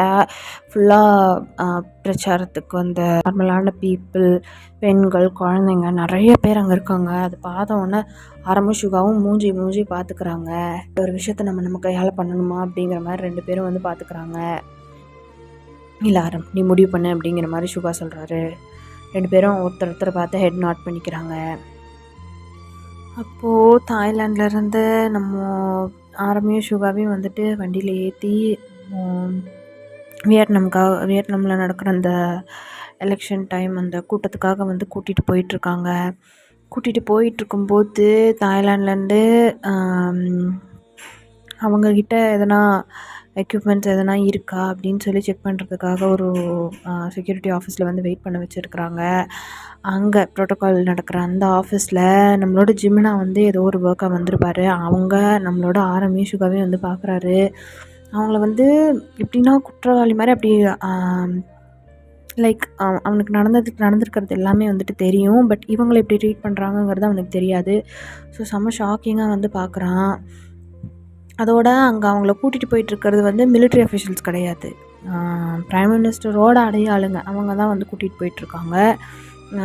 மற்ற அசாசின்ஸோடு சேர்ந்து இந்த வியட்நாமோட ப்ரைம் மினிஸ்டரை கொல்றதுக்காக வந்து கூட்டிகிட்டு போயிட்டுருக்காங்க. அப்போது ஜிமினா வந்து கூட்டிகிட்டு போயிட்டுருக்கிறது மிலிட்ரி அஃபிஷியல்ஸ் அப்படின்னா தான் ஜிமினா பயப்படணும். பட் கூட்டிகிட்டு போயிட்டுருக்கிறது ப்ரைம் மினிஸ்டரோட அடியாளுங்க. ஸோ ஜிமினா வந்துட்டு என்ன பண்ணுறான் அப்படின்னா சுகா கிட்ட வந்துட்டு போகிறான். அவங்க வந்துட்டு உட்கார வச்சுருக்காங்க. அவங்களுக்கு எப்படி சொல்கிறதுனா அந்த கொலை இதெல்லாம் பண்ணுறதுக்கு முன்னாடி என்னென்ன பிளான் அப்படிங்கிறதெல்லாம் சொல்கிறதுக்காக எஸ்டாப்ளிஷ் பண்ணுறதுக்காக உட்கார வச்சுருக்காங்க. அப்போ நம்மளோட ஜிமினா தான் அமைதியாக போயிட்டு சுகா கையில் வந்துட்டு ஒரு ரெக்கார்டரை வந்துட்டு அப்படியே க்ராஸ் பண்ணுற மாதிரி க்ராஸ் பண்ணி கையில் கொடுத்துட்டு போயிடுறாரு. பின்னாடி சுகாவோட கை வந்துட்டு கட்டியிருக்கு. அதோடு வந்து கொடுத்துட்டு போயிடுறாரு. அது வந்து மைக் மாதிரி சுற்றி நடக்கிறது எல்லாமே அதுலேருந்து கேட்கும். அந்த மாதிரி ரெக்கார்டரை வந்து சுகா ஆன் பண்ணி கையில் வச்சுக்கிறாரு. கையில் வச்சுக்கிட்டா ஜிம்னா வந்துட்டு காதில் வச்சு கேட்டுட்ருக்காரு. அப்போது ஜியோப்பையுமே கால் பண்ணி கூப்பிட்டுருந்துருப்பாரு. கால் பண்ணி கூப்பிட்டா 2 பேரும் வந்துட்டு இப்போ கேட்டுட்ருக்காங்க. இந்த மாதிரி இந்த இடத்துல இருந்து தான் நீங்கள் வந்து ப்ரைம் மினிஸ்டரை கொல்லணும், கொன்னுட்டு அந்த இடத்துல இந்த இடத்துலலாம் பாம்ஸ் இம்ப்ளான்ட் பண்ணியிருக்கோம், இந்த இடத்துலலாம் கரெக்டாக பாம்பை வந்துட்டு நீங்கள் தான் வந்து வெடிக்க வைக்கணும் அப்படின்னு சொல்லி எல்லா பிளானையும் வந்து சொல்கிறாங்க. எல்லாத்தையுமே ஜியோப்பும் ஜிம்மினும் வந்து கேட்டுடுறாங்க. கேட்டானா அவங்களுக்கு வந்து பயங்கர ஷாக்கு. லைக் லிட்ரலி ரொம்ப ரொம்ப ரொம்ப ஷாக்கில் இருக்காங்க அவங்க. அப்போது நம்மளோட ஜிமினாவும் ஜியோப்பும் வந்துட்டு நம்மளோட ஆர்மி சுகாவையும் காப்பாற்றுறதுக்காக அங்கேருந்து கிளம்பிட்டாங்க. லைக் இப்போ வந்து தாய்லாண்டில் விட்டு வியட்நாமீஸில் அங்கே நடக்குதோ அந்த கூட்டம் நடக்குதோ, ப்ரைம் மினிஸ்டர் எங்கே வராரோ அங்கே ஆர்மி சுகாவே கரெக்டாக கூட்டிகிட்டு போய் நிற்க வச்சுட்டாங்க. நிற்க வச்சு பாம்ஸ் எல்லாத்தையுமே அவங்க ஃபிங்கர் பிரிண்ட்ஸ் படுறது மாதிரி கரெக்டாக வந்து இம்ப்ளான்ட் பண்ண வைக்கிறாங்க. அப்போது அந்த டெரரிஸ்ட் ஆர்கனைசேஷனோட லீடர்கிட்ட இவங்க பேசுகிறத வந்து ஃபோட்டோ எடுத்துக்கிறாங்க. இதெல்லாம் வந்து நடந்துகிட்ருக்கும்போது என்ன ஆகுது அப்படின்னா ஆரம்பியும் சுகாவோட கையை வந்துட்டு ரிலீஸ் பண்ணுறாங்க. ரிலீஸ் பண்ண அடுத்த செகண்டு என்னோட ஜிம்மின் தான் வேகமாக எப்படி சொல்கிறதுன்னா ஜியோப் கிட்ட ஒரு ரிவால்வர் கன்னை தூக்கி கொடுக்குறாரு. கொடுத்த உடனே நம்மளோட இந்த சைடு இருப்பாங்க இல்லையா ஊவோட பாடி கார்ட்ஸ், அவங்கள வந்து ஜியோப் ஒவ்வொருத்தரையாக வந்து ஷூட் பண்ணி கொலை பண்ணிடுறாரு. அவங்க வந்து இப்படின்னு திரும்பி சுகாவை பார்க்குறாரு. சுகா வந்துட்டு ஆமாம் அப்படின்னு சொல்லி அவர் கையில் இருக்கிற ரெக்கார்டரை காட்டி ஜிம்மின்னு சொல்கிறாரு. ஸோ அண்ணா வந்துட்டு நம்மளோட ஆரம்புக்கு வந்து ஒரு டெவிலிஷான ஸ்மித் வருது. ரொம்பவே தைரியம் வந்துடுச்சு. எஸ் ஓகே நம்ம தம்பிங்க வந்துட்டாங்க அப்படிங்கிற மாதிரி ஒரு மாதிரி தைரியம் வந்துடுச்சு. லைக் ஆரம்புக்கும் சுகாவுக்கும் வியட்நாமோட ப்ரைம் மினிஸ்டரை காப்பாற்றுறது வந்து எய்ம் கிடையாது. அங்கே இருக்கிற 8 லட்சம் பீப்புளை காப்பாற்றணும், அதுதான் அவங்க 2 பேத்துக்கும். ஸோ அவங்க 2 பேரும் பயங்கரமாக இறங்கி அவங்க ஊவோட பாடி கார்ட்ஸோடு வந்துட்டு செம்மையாக சண்டை போடுறாங்க. அப்போ இந்த சைடு இருக்க டெரரிஸ்ட்டும் வந்துட்டு ஊவோட பாடி கார்ட்ஸ் கூட வந்து சேர்ந்துட்டு பயங்கரமாக வந்துட்டு குட்டுவேன்னு சொல்லி பயங்கரமாக வந்து சண்டை நடந்துகிட்ருக்கும்போது நம்மளோட ஒரு மிகப்பெரிய ஆளோட என்ட்ரி வந்து அங்கே வருது. எஸ் அது நம்மளோட ஜின் தான். இந்த விஷயம் வந்துட்டு தெரிஞ்ச உடனே ஜியோப் வந்து ஜின்னையும் வந்துட்டு அங்கே கூப்பிட்ருப்பாரு. ஜின் அப்போ வந்து போலீஸ் ஆஃபீஸராக தான் இருந்திருப்பார். பட் இதெல்லாம் நடந்திருக்கு. இதுக்காக நம்மளோட ஆரம்பியும் ஜின்னையும் சுகாவையும் வந்துட்டு கூட்டிகிட்டு போகிறாங்க அப்படின்னு சொல்லி தெரிஞ்ச உடனே அவரோட வேலையாச்சும் மயிராச்சுன்னு சொல்லிட்டு கிளம்பி வந்திருப்பார். இப்போ ஜிந்தா எந்த ஆங்கிளில் வச்சு எந்த இடத்துல வச்சு வியட்நாமீஸ் ப்ரைம் மினிஸ்டரை கொல்லணும்னு சொல்லி ஆரம்பிக்கிட்ட வந்து இன்ஃபார்ம் பண்ணியிருப்பாங்களோ அந்த இடத்துல போய் நின்றுட்டு கரெக்டாக அந்த ஸ்னைப்பரை திருப்பி தாய்லாண்டோட ப்ரைம் மினிஸ்டரான ஊவை நோக்கி அப்படியே அவரோட ஸ்னைப்பரை வந்து திருப்புறாரு. இதை பார்த்து தாய்லாண்டோட பிரைம் மினிஸ்டருக்கு வந்து செம்ம ஷாக்கு. விழுந்தடிச்சு ஓடணும்னு சொல்லிட்டு அங்கேருந்து ஓட ட்ரை பண்ணுறாரு. ஜின் வந்து கரெக்டாக அவரோட செஸ்ட்டுக்கிட்டே வந்து சுட்டுறாரு. சுட்டோன்னா அங்கே இருக்கிற அஃபீஷியல்ஸ் அவங்கெல்லாம் சேர்ந்துட்டு வேகமாக அந்த பிரசிடெண்ட்டை தூக்கி ஆம்புலன்ஸில் போட்டு அங்கேருந்து ஓடுறாங்க. அங்கேருந்து பாடி கார்ட்ஸ் நிறைய பேர் வந்து இப்போது நம்மளோட பாய்ஸை வந்து சரவுண்ட் பண்ணுறாங்க. சரவுண்ட் பண்ண உடனே நம்மளோட ஜிமின் தான் ஒரு மினி கன், அதாவது இதெல்லாமே வந்துட்டு டிபார்ட்மெண்ட்டில் வச்சுருந்தது, அவங்க எல்லாருமே யூஸ் பண்ணுறதுக்காக வச்சுருந்தது. அந்த கன்னை வந்துட்டு எடுத்துகிட்டு வந்திருப்பாங்க. வரும்போது நம்மளோட ஜியோப்பும் ஜிமினும் வந்துட்டு கண்டிப்பாக தேவைப்படும், பெரிய கலவரம் நடக்கும், கண்டிப்பாக இது நமக்கு தேவைப்படும் அப்படின்னு சொல்லி எடுத்துகிட்டு வந்திருப்பாங்க. அதாவது அந்த மிஷின் கன் இருக்கும் இல்லையா, பெரிய கன், அதை தூக்கி ரிவால்வ் ஆகிட்டே இருக்கும், அதுலேருந்து ஃபயர் ஆகும் இல்லையா, அந்த மாதிரி ஒரு தோலில் கூட ஸ்ட்ராப் எடுத்து போட்டுட்டு சுடுவாங்கல்ல, அந்த மாதிரி ஒரு மிகப்பெரிய மிஷின் கன்னு. அதை எடுத்து ஸ்டாண்ட் மேலே வச்சு கரெக்டாக ஆரம்புக்கு வந்துட்டு ஆங்கிளெல்லாம் செட் பண்ணி ஜிம்னா வந்து கொடுக்குறாரு.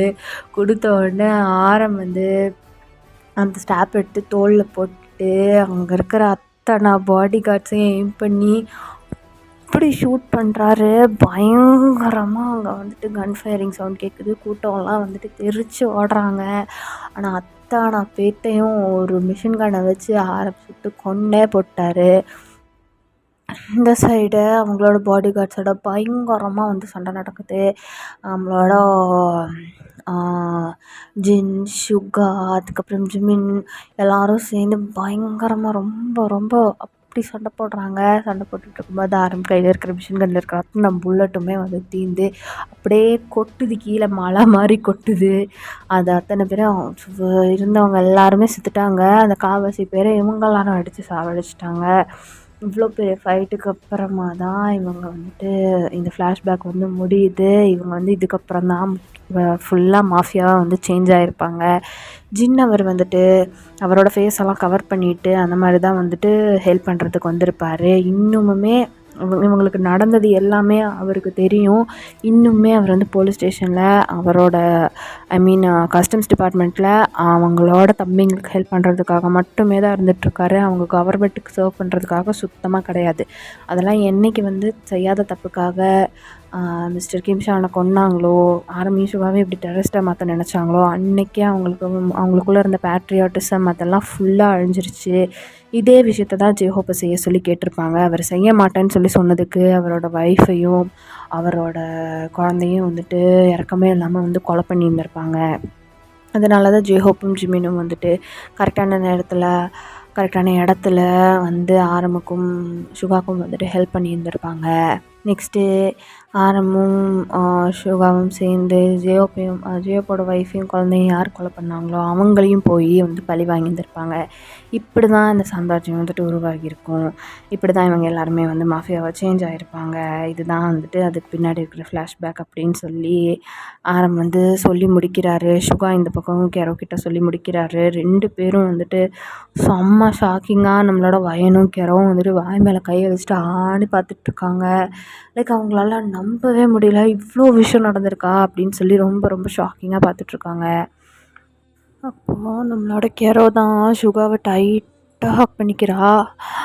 எனக்காக நீங்கள் இவ்வளோ பெரிய தியாகம் பண்ண பார்த்தீங்களா, நீங்களும் என் அண்ணனும், என் மேலே உங்களுக்கு அவ்வளோ பாசமா அப்படின்னு சொல்லிட்டு சுகாவோட ஃபேஸ் ஃபுல்லாக கிஸ் பண்ணிவிட்டு அவனை இருக்கமாக ஹக் பண்ணிக்கிறா. அவனோட மடியில் ஏறி உட்காந்துட்டு அப்போது நான் மயங்கி இருந்தேன், ஹாஸ்பிட்டலில் இருந்தேன், நீ வந்து என்னை பார்த்த அது அப்படின்னு சொல்லி கேட்டால் சுகா வந்து சொல்கிறாரு, அது முடிஞ்சதுக்கப்புறம் நாங்கள் அங்கே பிரைம் மினிஸ்டருக்கு எதிராக செயல்படுறோன்னு சொல்லி தெரிஞ்சவொடனே உன்னையும் ஜங்குக்கையும் டயாங்கையும் கொல்றதுக்காக அவன் ஆள் அனுப்பிட்டான். அப்போது ஜங்குக்கும் டயாங்கும் உன்னை காப்பாற்றுறதுக்காக உன்னை பேஸ்மெண்ட்டில் உட்கார வச்சுருந்தாங்க, ஞாபகம் இருக்கா?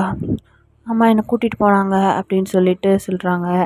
ஜங்குக்கும் டயாங்கும் வந்துட்டு கெரோவை கூட்டிகிட்டு ரொம்ப ரொம்ப உள்ள அவங்க வீட்டுக்குள்ளேயே வந்து சேஃபான ஒரு டனல் மாதிரியான ஒரு வழி இருக்கும். அது வழியாக தான் வந்துட்டு கெரோவை வந்து கூட்டிகிட்டு போயிட்டு இருந்திருப்பாங்க. அப்போ பின்னாடியே ஃபாலோ பண்ணிட்டு வந்திருப்பாங்க. ஜங்குக்கும் டயாங்குக்கும் வந்து எவ்வளவோ அடிபட்டு இருந்திருக்கும். பட் கெரோ இருக்கிற இடத்தையும் வந்துட்டு அவங்க சொல்ல முடியாமல், எப்படி சொல்கிறது, சொல்லாமல் வந்து அதை வந்து அந்த சுச்சுவேஷனை வந்து ஹேண்டில் பண்ணியிருந்திருப்பாங்க. புத்திசாலித்தனமாக அங்கேருந்து எப்படி தப்பிக்க வைக்கணுமோ அந்த மாதிரி சீக்ரெட்டான ஒரு பிளேஸில் வந்துட்டு அவங்க 3 பேருமே வந்து சர்வைவ் ஆகிருப்பாங்க. அப்போ வந்துட்டு அவங்க 2 பேருமே வந்து குட்டி பசங்க தான். ஸோ அப்போ வந்துட்டு அத்தனை மிலிட்ரி ஃபோர்ஸஸையும் பாடி கார்ட்ஸையும் எதிர்க்கிற அளவுக்கு அவங்க வந்து அப்போ பெரிய பசங்க கிடையாது. அவங்களால முடிஞ்சதை பண்ணி அவங்களோட தங்கச்சியை வந்துட்டு காப்பாற்றிருந்துருப்பாங்க. அங்கே சினேரியோ முடிஞ்சதுக்கப்புறமே உடனே வந்து ஆரமும் சுகாவும் வந்துட்டு கெரோவை தேடி தான் வந்திருந்திருப்பாங்க. வந்து பார்த்தா அங்கே பயங்கரமான கன் ஷாட்ஸு, பாம் பிளாஸ்ட்டு எல்லாமே வந்து நடந்திருக்கும். கீழே இருக்க டனலில் வந்து 3 பேருமே வந்து உயிரோடு தான் இருந்திருப்பாங்க. கெரோ வந்துட்டு மயங்கி போய் காதுலேருந்து ஃபுல்லாக ப்ளட்டோட அவ்வளோ பயந்து போய் பேனிக் அட்டாக் மாதிரி அவளுக்கு வந்து ஆயிருந்திருக்கும். சுகா வந்து கெரோவையும் டயாங்கையும் தூக்கிட்டு வந்திருப்பார். ஜங்குக்கு வந்து ஆரம் வந்து ஜங்குக்கு வந்து தூக்கிட்டு வந்திருந்திருப்பாங்க. அப்போ தான் வந்துட்டு கெரோ கண் முழிச்சு பார்த்தா வந்து ஹாஸ்பிட்டலில் இருந்திருப்பா. அப்போ சுகா வந்து பக்கத்தில் உட்காந்துட்டு இருந்தா அப்போ தான் அவங்க 2 பேருமே வந்து பேசியிருந்திருப்பாங்க. சுகா மேலே அப்போ தான் ஃபஸ்ட்டு கெரோக்கு லவ் வந்திருக்கும். அவங்க லவ் ஸ்டோரி அப்போ தான் வந்து ஸ்டார்ட் ஆகியிருந்திருக்கும். அதை தான் வந்து இப்போது சுகா வந்து சொல்கிறாரு, ஆமாம் நீ அந்த டனலுக்குள்ளே இருந்த, உன்னை தூக்கிட்டு வந்தேன், ஹாஸ்பிட்டலில் அட்மிட் பண்ணோம், உனக்கும் டயாங்க்கும் ரொம்ப அடிபட்டிருந்துச்சு, ஆனாலும் உன் அண்ணனுங்க உன்னை பத்திரமா பார்த்துக்கிட்டாங்க அப்படின்னு சொல்லி சிரிக்கிறாரு. கெரோவும் வந்துட்டு சுகாவை அப்படியே ஹக் பண்ணிவிட்டு கிஸ் பண்ணிகிட்டே இருக்கா. சுகாவை வந்துட்டு பேக் கிஸ் பண்ணுறாரு, அவளோட நெத்தியிலலாம் வந்து கிஸ் பண்ணுறாரு. இந்த சைடு ஆரம் சொல்லி முடிச்சுட்டு, செய்யாத தப்புக்கு எங்கள் அப்பாவை கொலை பண்ணாங்க, அவரோட best friend colonel Martin Roy அவரையும் கொலை பண்ணாங்க, எங்கள் 2 பேர்த்தையும் டெரரிஸ்ட் ஆக்குனாங்க. நாங்கள் அவங்க சொன்னதை செஞ்சுருந்தா வியட்நாம் கவர்மெண்ட் எங்களை கொண்டிருக்கோம், செய்யலைன்னா இவங்க எங்களை கொண்டு இருப்பாங்க. நாங்கள் எங்களை காப்பாற்றிக்கிட்டோம், அங்கே இருக்கிற மக்களையும் காப்பாற்றணும்னு நினச்சோம், அதனால மாஃபியாவானோம் அப்படின்னு சொல்கிறாரு. சொல்லிவிட்டு இப்போ கேட்டியே, பொண்ணுங்களை விற்கிறேன் நான், என்னோடய தம்பிங்க ஒரு 3 கண்டெய்னர் காப்பாற்றி திருப்பி கூப்பிட்டு வந்தாங்க, ஞாபகம் இருக்கா அப்படின்னு சொல்லி கேட்குறாரு. எஸ், ஃபஸ்ட்டு சீனில் நம்மளோட விமன் குக் வந்து 3 கண்டெய்னரை காப்பாற்றி கூட்டிகிட்டு எடுத்துகிட்டு வந்திருந்திருப்பாங்கல்ல, அது ஆக்சுவலி அவங்க சரக்கை மீட்கிறதுக்காக போயிருந்த இடத்துல வயனோட அப்பா மிஸ்டர் சாங் இருக்கான் இல்லையா, அவனோட ஆளுங்க வந்துட்டு அவனோட மாஃபியாஸ் வந்து என்ன பண்ணியிருந்திருப்பாங்க அப்படின்னா, பொண்ணுங்களை கடத்தி அதே மாதிரி இவங்க எப்படி கண்டெய்னர்ஸில் ஆயுதத்தெல்லாம் கடத்துகிறாங்க அந்த மாதிரி பொண்ணுங்களை கடத்தி கைமாற்றுறதுக்காக அந்த ஹார்பரோட கொஞ்சம் தூரம் அந்த கடலோட நடுப்பகுதியில் வந்துட்டு அந்த மாதிரி மாற்றுறதுக்கான ப்ராசஸ் வந்து நடந்துகிட்டு இருந்திருக்கும்.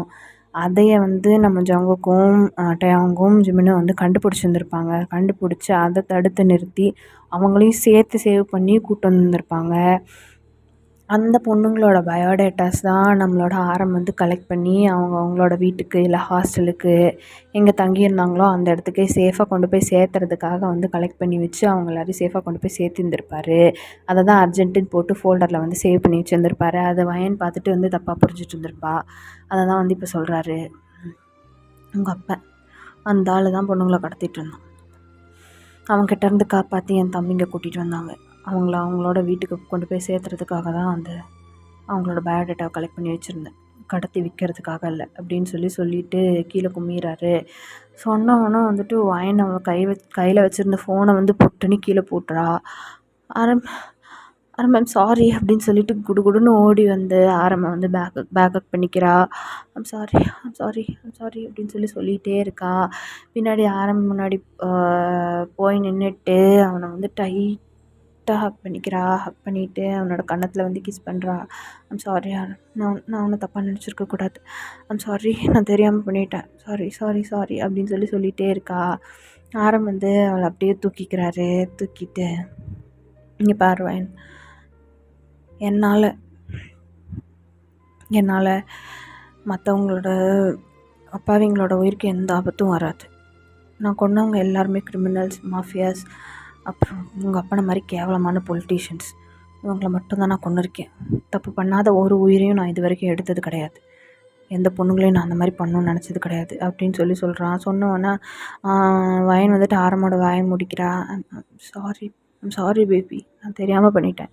அப்புறம் ட்ரக்ஸ் எல்லாமே இங்கேருந்து நாங்கள் கடத்தலைன்னா வேறு ஏதாவது ஒரு டீம் கடத்துவாங்க. நாங்கள் கடத்தி வியட்நாம் கவர்மெண்ட்டுக்கு தான் அனுப்புவோம். அவங்க அதை அத்தனையும் சீல் பண்ணி எரிச்சிடுவாங்க. நாங்கள் ட்ரக்ஸ் கடத்தலை வயன். நான் எந்த ஒரு பாவமான விஷயத்தையும் இது வரைக்கும் நான் பண்ணதே கிடையாது.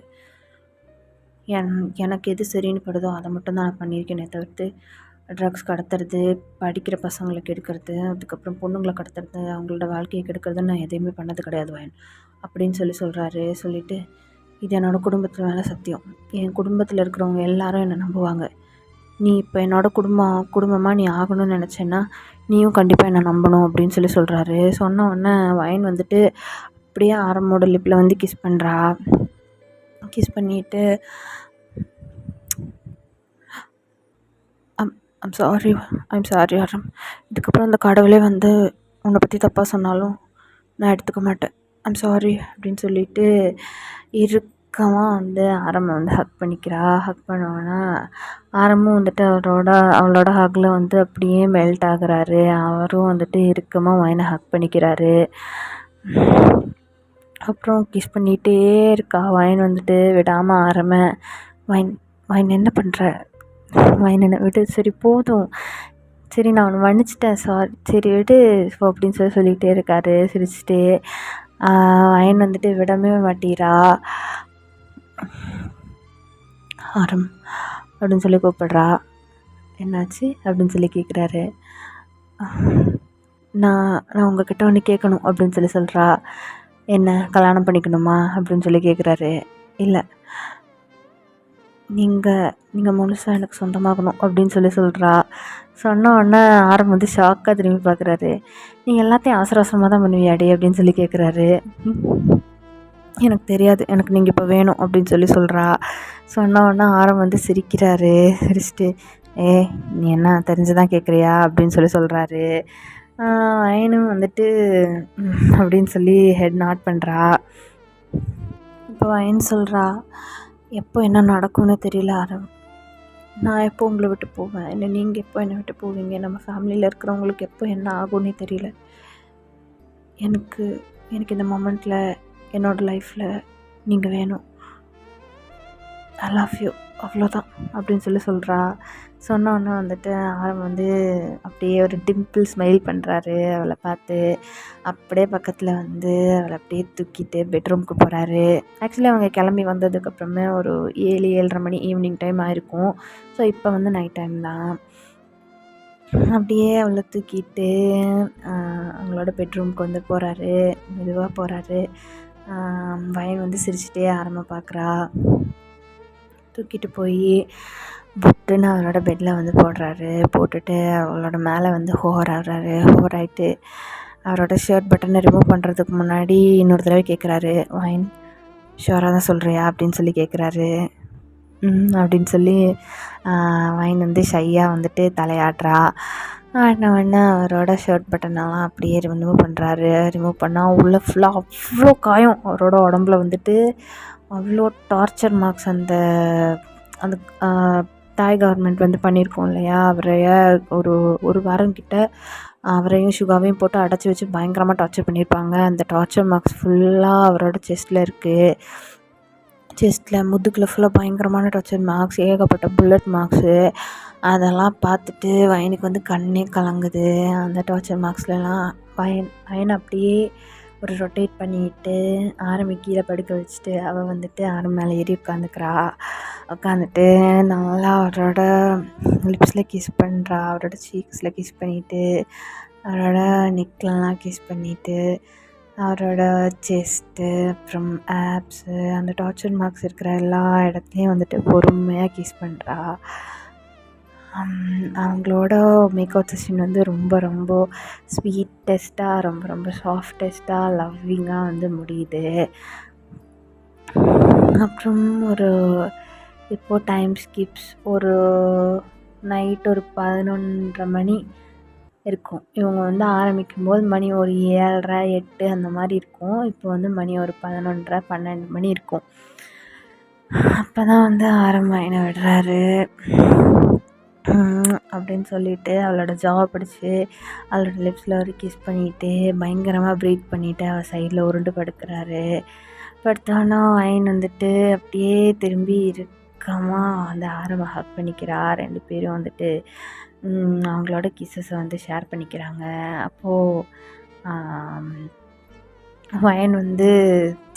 வயனுக்கு வந்து பயங்கரமாக பசிக்குது. ஆரம் வந்து எனக்கு பசிக்குது, உனக்கு பசிக்குதா அப்படின்னு சொல்லி கேட்குறாரு. அப்படின்னு சொல்லி ஹெட் நாட் பண்ணுறா. சரி வா போய் சாப்பிட்டு வந்து படுத்துக்கலாமா அப்படின்னு சொல்லி கேட்குறாரு. ஆனால் என்ன ஆனால் என்னால் நடக்க முடியுமான்னு தெரியலையே அப்படின்னு சொல்லி சொல்கிறா. சொன்னோன்னே ஆரவுக்கு வந்து பயங்கரமாக சிரிப்பு வருது. என்ன சிரிக்கிறீங்க அப்படின்னு சொல்லி கேட்குறா. இல்லை நீ தானே கேட்ட வேணும்னு சொல்லி அதான் பண்ணேன். இப்போ நடக்க முடியலன்னா என்ன அர்த்தம்? நடக்க முடியலன்னு அர்த்தம். என்ன தூக்கிட்டு போங்க அப்படின்னு சொல்லி சொல்கிறா. சொன்னோன்னா ஆரம்பம் வந்துட்டு 2 பேரும் ட்ரெஸ் எல்லாம் மாட்டிட்டு ஆரம் வந்து அவளை தூக்கிட்டு ஹாலுக்கு போகிறாரு. பார்த்தா நம்மளோட பாய்ஸ் எல்லாருமே வெளியில் தான் உட்காந்துட்ருக்காங்க. சுகா, கெரோ, அப்புறம் டயாங்கு, ஜிமின்னு, ஜங்குக்கு எல்லோரும் வெளியில் தான் உட்காந்துட்ருக்காங்க. ஆரம்பம் வயனை தூக்கிட்டு வரதை பார்த்தோன்னே எல்லாருக்குமே செம்ம ஷாக்கு. அப்படியே சிரிச்சுட்டே செய்ய எல்லோரும் பார்க்குறாங்க. நானா ஏன்னா அன்றைக்கி என்ன பிரச்சனை, என்ன தூக்கிட்டு வர அப்படின்னோடனே அன்றைக்கி காலில் அடிபட்டுருச்சான், அதான் தூக்கிட்டு வரேன் அப்படின்னு சொல்லிட்டு தூக்கிட்டு வரான். ஆரம்பம் தூக்கிட்டு வந்து உட்கார வச்சிட்ருக்கான். உட்கார வச்சுட்டு எல்லோரும் முன்னாடியும் பாப்பா இப்போ ஓகேவா அப்படின்னு சொல்லி கேட்குறான். கேட்டவொடனே அப்படின்னு சொல்லிட்டு எல்லாருமே வந்து ஷாக்கிங்காக திரும்பி பார்க்குறாங்க. என்ன நடந்திருக்கும், ஓகேவான்னு கேட்டுட்ருக்கோம் அப்படின்னு சொல்லி ஜங்குக்கு வந்து கேட்குறான். தெரியலையாடா, உனக்கு தெரியல, யோகா கிளாஸில் நீ என்ன பண்ணியிருப்பியோ அதை தான் அவனும் பண்ணியிருப்பான் அப்படின்னு சொல்லி ஜிம்னா சொல்கிறான். அப்படின்னு சொல்லி ஜங்குக்கு வந்து ஜிம்னாவை தட்டுறான். அதுக்கப்புறம் 2 பேரும் வந்துட்டு சாப்பிட்றாங்க. சாப்பிட்டா வயன் வந்து பயங்கர டயர்டாக இருக்கா. மூஞ்சி வந்துட்டு அப்படியே தொங்கி போயிருக்கு. கெரோக்கு அதை பார்த்து செம்மையாக சிரிப்பு வருது. விழுந்து சிரிச்சிட்ருக்கா சுகாவை பார்த்து. அங்கே பாரு எங்கள் அண்ணன் நீயும் தான் இருக்கியே அப்படின்னு சொல்லி சொல்கிறா. சொன்னவொடனே ஓ அப்படியா வா காட்டுறேன் அப்படின்னு சொல்லி சுகா வந்து சொல்கிறாரு. ஆரம் வந்து ஃபுல்லாக வயன் சாப்பிட்டு முடிச்சதுக்கப்புறம் ஆரம்பம் சாப்பிட்டுட்டு மறுபடியும் வயனை தூக்கிட்டு உள்ளே போகிறோம். வயனோட மூஞ்சியெல்லாம் வெக்கத்தில் வந்து ரெட்டிஷ் ஆகுது. எல்லோரும் வந்து ஐயோ இந்த குடும்பத்தில் மாதிரி எங்கேயும் நடக்காது அப்படிங்கிற மாதிரி வந்து பார்த்து சிரிச்சுக்கிறாங்க. தூக்கிட்டு போயிட்டு 2 பேரும் வந்து ஒன்றா படுத்து தூங்குறாங்க. இதோட இந்த பார்ட்டை வந்து நான் எண்ட் பண்ணிக்கிறேன்டா. நெக்ஸ்ட்டு எங்கள் ஹீரோயின்ஸு எல்லாருக்குமே வந்து இன்ட்ரடியூஸ் பண்ணுறேன்னு சொல்லி கேட்டிருந்தீங்களேன்னு சொல்லி கேட்டிங்கன்னா நெக்ஸ்ட் பார்ட்டில் வரும்டா. எனக்கு இந்த ஃப்ளாஷ்பேக்கு இந்த பேக் ஸ்டோரியை சொல்லி முடிக்கிறதுக்கே வந்து 1 hour ஆகிடுச்சு. நெக்ஸ்ட் பார்ட்டில் சொல்கிறேன், கன்ஃபார்மாக சொல்கிறேன். எல்லாருக்குமே வந்து ஹீரோயின் இருக்காங்க. எல்லாருக்குமே வந்து ஈக்குவலான ஸ்க்ரீன் ஸ்பேஸ் இருக்குது. ஓகேவா? Bye armies.